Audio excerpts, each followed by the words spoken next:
E como que você vai, depois de driblar o nervosismo, fortalecer sua credibilidade? Porque não adianta você falar bem se você não passa credibilidade para as outras pessoas. Quando eu falo que eu trabalhei em 2 multinacionais, eu passo credibilidade. Quando eu falo que eu me formei na melhor faculdade de marketing da América Latina, uma das melhores do mundo, eu passo uma credibilidade. Quando eu falo que eu sou uma autora best-seller, eu passo credibilidade. A gente precisa encontrar o que passa a credibilidade. Não são só nossos títulos. Longe disso. O que mais a gente pode fazer? Tem 3 dicas que vocês podem começar a aplicar amanhã. Primeiro, fale o nome das pessoas. Eu não tô aqui só escolhendo comentários e colocando na tela. Eu falo o nome da pessoa. Ó, a Thalita falou, alongamento é excelente. Eu tô falando aqui, por quê? Porque a Thalita, nesse momento, vai se sentir bem. Nossa, ela falou meu nome. Ah, Laís, mó babaquice isso, nada a ver, não tem nada a ver falar o nome da pessoa. Gente, pensa o seguinte, o nosso nome é a parada que a gente escuta desde a barriga. Antes da gente nascer, a gente já escuta nosso nome.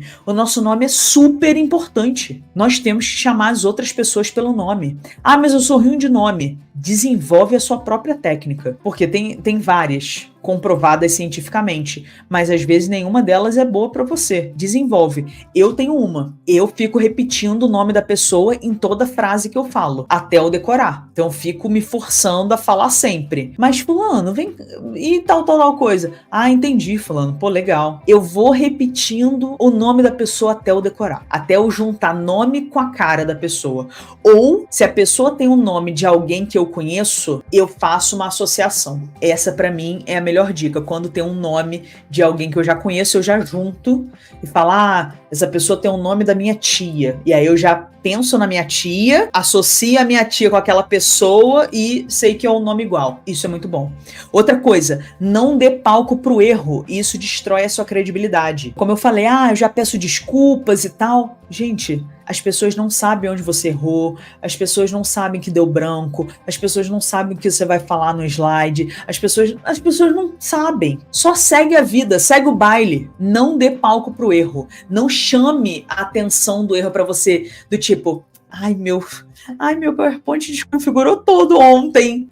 Ninguém tá nem aí. Só segue. O conteúdo é bom e você é bom. E isso que importa. Não aponta, não coloca um holofote no erro. Isso só vai tirar a sua credibilidade. E mostre firmeza na sua voz. Fala com vontade. Não fala mole, assim, baixo. Parece que tá morrendo. Fala com firmeza. O tom de voz é uma das coisas que mais faz diferença. Tem um exercício que eu faço de maneira totalmente informal, mas que eu adoro. É quando, sei lá, minha mulher me pergunta alguma coisa, ou a minha irmã, minha mãe. Eu gosto muito de fazer isso com essas 3 pessoas especificamente. Elas me perguntam alguma coisa e eu dou uma explicação totalmente absurda. Tipo, sei lá, elas me perguntam o que é tal coisa. E eu dou uma explicação, porque eu também não sei o que é tal coisa, eu dou uma explicação completamente maluca. Mas eu falo com tanta firmeza e com tanta segurança, que mesmo aquilo que parece uma loucura de impossível, elas acreditam. Eu faço diariamente esse exercício, porque eu gosto disso. Eu gosto de treinar essa minha firmeza,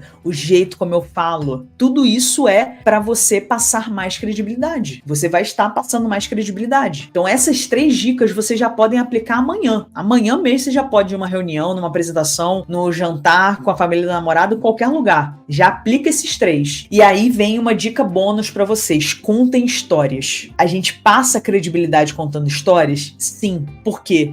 Porque 80% das decisões que a gente toma todos os dias são emocionais. E a história é passar emoção. A gente tende a falar algo de maneira racional, mas a gente toma decisões de modo irracional. A gente toma pela emoção. Então conte histórias. Isso vai passar credibilidade. É o que eu tô fazendo. Ao longo dessa aula eu tô contando várias histórias da minha vida pessoal para vocês. Por quê? Eu tô passando credibilidade. Eu tô passando o que eu realmente vivi. Tudo isso eu vivi na pele. E isso transmite mais credibilidade, mais confiança. Isso vai fazer muita diferença. Falando desse assunto, tem um tema que eu amo, que é a tríade de Aristóteles para a comunicação persuasiva. Aristóteles é o pai da comunicação retórica. Ele tem um livro, inclusive, chamado Retórica, que é famosíssimo e é um livro incrível. E Aristóteles, ele falava que para você ter um discurso persuasivo, uma oratória persuasiva, você precisava colocar 3 elementos no seu discurso, na sua fala. Você precisa de patos, logos e etos. O que isso significa?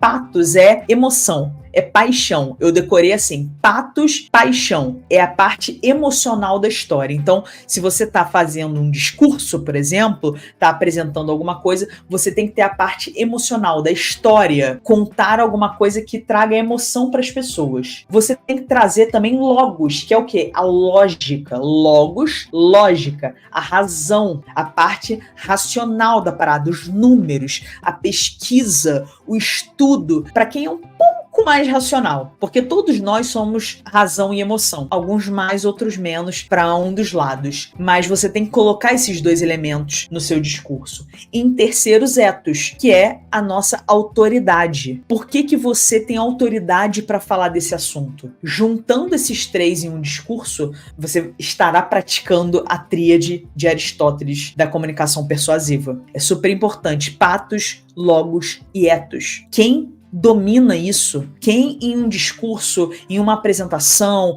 em uma reunião, coloca patos, logos e etos, vence.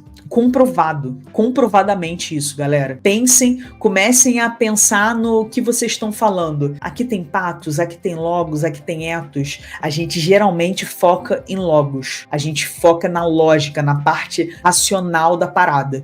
E esquece a emoção e esquece a nossa credibilidade. Mas as pessoas, elas compram muito mais de você ou prestam muito mais atenção em você do que um número ou um estudo. O estudo, ele vai complementar. Aquele número daquela pesquisa vai ser um complemento. Tudo tá amarrado. E aqui vem mais um exercício para vocês depois pegarem papel, abrir o YouTube, eu gosto pelo menos do YouTube, e comecem a listar os comunicadores e os canais de YouTube que vocês mais gostam. Assiste alguns vídeos, pode ser videocast também, que essas pessoas que você listou, que você gosta da forma como eles se comunicam, na oratória deles, começa a listar isso, assiste alguns vídeos dessas pessoas e vai anotando o que você gosta na oratória de cada um deles. Eu gosto da forma como essa pessoa fala.